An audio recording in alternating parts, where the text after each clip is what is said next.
wahanol. Heno yma fi eisiau ni feddwl am pam bod hynny'n wir. Pam bod ni fod mor wahanol i'r byd o'n cwmpas.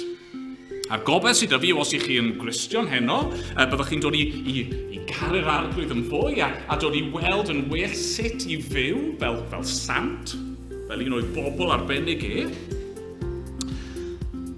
Ac yr unig sydd ddim eto'n Gristion. Fi'n gobeithio newch chi ddod i weld mae dilyn yr arglwydd yw'r peth gorau gallwch chi wneud.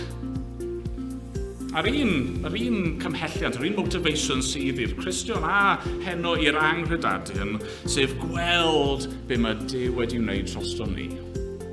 Gweld sut mae fe wedi ein trin ni.